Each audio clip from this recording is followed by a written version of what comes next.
বিসমিল্লাহির রহমানির রহিম। মাননীয় সংসদ সদস্যবৃন্দ, আসসালামু আলাইকুম।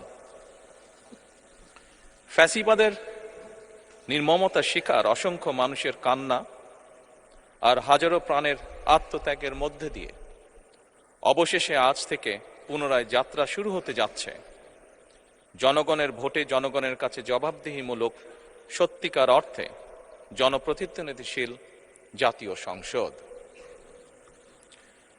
বাংলাদেশের জাতীয় সংসদের রাজনীতির এই ঐতিহাসিক মুহূর্তে আমি আল্লাহর দরবারে শুকরিয়া জানাই, যার অশেষ রহমতে আমরা একটি ন্যায়ভিত্তিক গণতান্ত্রিক মানবিক বাংলাদেশ প্রতিষ্ঠার লক্ষ্যে যাত্রা শুরু করতে পেরেছি।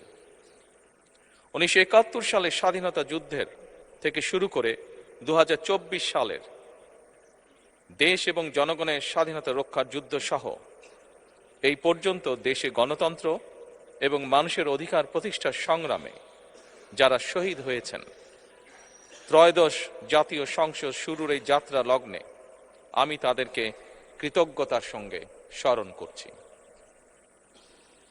এই আন্দোলন সংগ্রামে যেসব মায়েরা তাদের সন্তান হারিয়েছেন, যেসব সন্তানেরা তাদের প্রিয়জন হারিয়েছেন, যেসব পরিবার তাদের সন্তান স্বজন হারিয়েছেন, যেসব আহত মানুষকে তাদের স্বাচ্ছন্দ্যের জীবন হারাতে হয়েছে, যেসব মানুষগুলো নির্যাতন, নিপীড়ন, রাজনৈতিক হয়রানি কিংবা মিথ্যে মামলা শিকার হয়ে সর্বস্ব হারিয়েছেন, আমি তাদের সকলের অবদানকেও কৃতজ্ঞতার সঙ্গে স্মরণ করছি।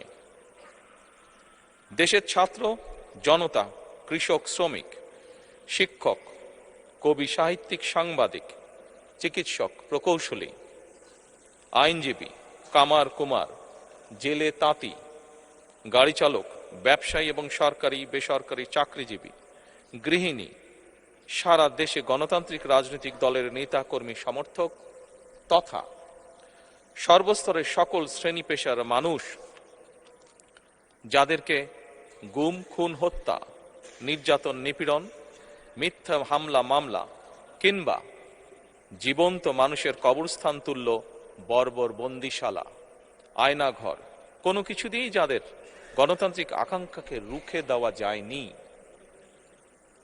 যাদের সাহসী ভূমিকায় দেশে পুনরায় গণতন্ত্র ফিরে এসেছে, আমি ত্রয়োদশ জাতীয় সংসদের এই যাত্রা লগ্নে দেশের স্বাধীনতা প্রিয় গণতান্ত্রিকামী বীর ছাত্র জনতাকে জানাই অভিনন্দন।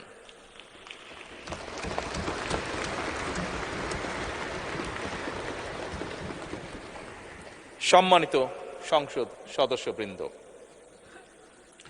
দেশনেত্রী মরহুমা বেগম খালেদা জিয়া জনগণের অধিকার প্রতিষ্ঠায় দেশে সংসদীয় গণতন্ত্র প্রতিষ্ঠা করেছিলেন, সংসদীয় গণতন্ত্রকে প্রাতিষ্ঠানিক রূপ দিয়েছিলেন। সেই গণতন্ত্রকে প্রহসনের রূপ দিয়ে জাতীয় সংসদকে হাস্যরসের খোরাকে পরিণত করা হয়েছিল। দেশে তাবিদারি শাসন শোষণ কায়েম করা হয়েছিল। দেশে সংসদীয় গণতন্ত্র এবং জনগণের অধিকার পুনঃপ্রতিষ্ঠা করার জন্য দেশনেত্রী বেগম খালেদা জিয়া জীবনের শেষ দিন পর্যন্ত লড়াই করেছেন। জীবনে কখনোই স্বৈরাচার কিংবা ফ্যাসিবাদের সঙ্গে আপোষ করেননি। দেশে আজ থেকে আবারও সেই কাঙ্ক্ষিত সংসদীয় গণতন্ত্রের যাত্রা শুরু হলো, আলহামদুলিল্লাহ।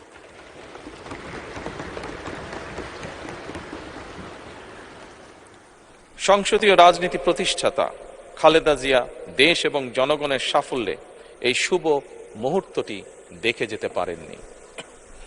আজ তাই এই জাতীয় সংসদে দাঁড়িয়ে আমরা দেশ এবং জনগণের স্বার্থে আপসীন নেতৃত্ব, ব্যক্তিত্ব, স্মরণীয়, বরণীয়, অনুকরণীয় রাজনীতিবিদ মরহুমা খালেদা জিয়াকে গভীর শ্রদ্ধার সঙ্গে স্মরণ করছি।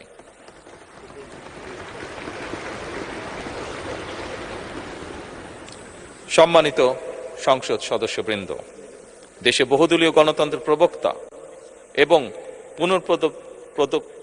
প্রবর্তক, স্বাধীনতার ঘোষক শহীদ প্রেসিডেন্ট জিয়াউর রহমানের একটি উক্তির কথা আপনাদের সামনে আমি স্মরণ করতে চাই। তিনি বলেছিলেন, জনগণই যদি রাজনৈতিক দল হয় তাহলে আমি সেই দলেরই আছি। অর্থাৎ ব্যক্তি কিংবা দলের স্বার্থ নয়, জনগণের স্বার্থই সবচাইতে বড়। এটাই বিএনপির রাজনীতি।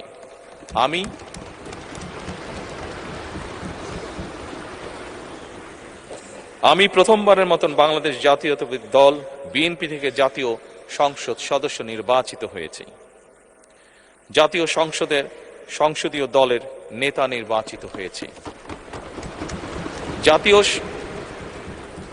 জাতীয় সংসদে দলের প্রতিনিধিত্ব করলেও প্রধানমন্ত্রী হিসাবে আমি এই জাতীয় সংসদে দেশের প্রতিনিধিত্ব করছি। দল, মত, ধর্ম, বর্ণ নির্বিশেষে দেশের জনগণের প্রতিনিধিত্ব করছি। আমার রাজনীতি দেশ এবং জনগণের স্বার্থ রক্ষা করার রাজনীতি। বিএনপির রাজনীতি জনগণের জীবন মান উন্নয়ন এবং স্বনির্ভর বাংলাদেশ গড়ার রাজনীতি। প্রতিটি পরিবারকে স্বনির্ভর করাই আমাদের রাজনীতির লক্ষ্য। প্রতিটি পরিবারকে স্বনির্ভর করার মাধ্যমেই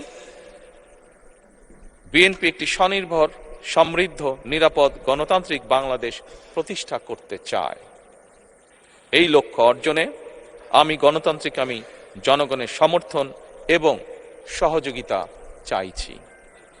এই মহান জাতীয় সংসদে সকল দলের নির্বাচিত প্রতিজন সংসদ সদস্যের সমর্থন এবং সহযোগিতা আশা করছি।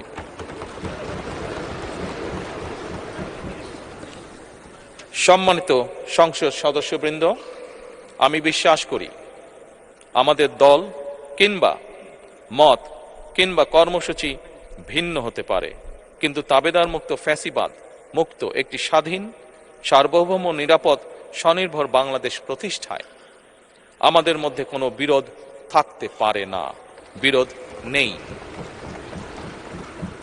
জাতীয় সংসদকে জাতীয় কর্মকাণ্ডের কেন্দ্রবিন্দু না করে বিতাড়িত ফ্যাসিস্ট সরকার জাতীয় সংসদকে অকার্যকর করে ফেলেছিল।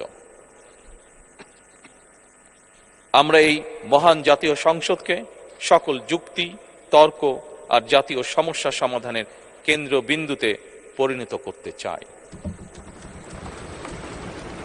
সম্মানিত সদস্যবৃন্দ, নতুন সংসদ যাত্রা শুরু করার সময় সংসদের সাবেক স্পিকার কিংবা ডেপুটি স্পিকার উপস্থিত থাকার কথা ছিল, কিন্তু পতিত, পরাজিত, বিতাড়িত ফ্যাসিস্ট সরকারের জনবিরোধী এবং গণবিরোধী কর্মকাণ্ডের ফলে যে জনরোষ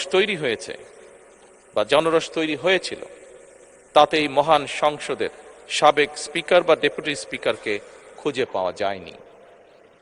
তাদের কেউ কারাগারে, কেউ নিখোঁজ কিংবা কেউ পলাতক।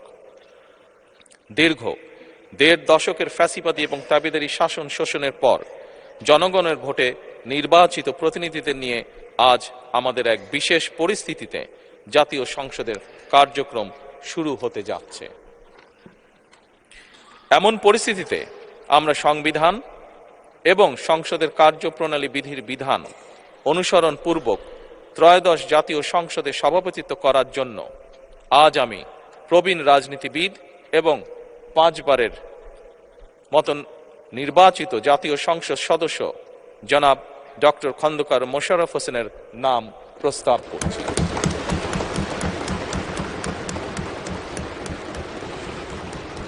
সম্মানিত সংসদ সদস্যবৃন্দ, আমাদের সংসদীয় রীতিনীতির ইতিহাসে এই ধরনের পরিপ্রেক্ষিত নজিরবিহীন নয়। 1973 সালে তৎকালীন প্রধানমন্ত্রী মরহুম শেখ মুজিবুর রহমান ওই সংসদের সদস্য মাওলানা আব্দুর রশিদ তর্কবাদীশের নাম প্রস্তাব করেছিলেন এবং তার সভাপতিত্বে বাংলাদেশের প্রথম সংসদের প্রথম অধিবেশন শুরু হয়েছিল। আমি জাতীয় সংসদের সকল সম্মানিত সদস্যকে স্বাগত এবং ধন্যবাদ জানাই। আল্লাহ হাফেজ। বাংলাদেশ জিন্দাবাদ।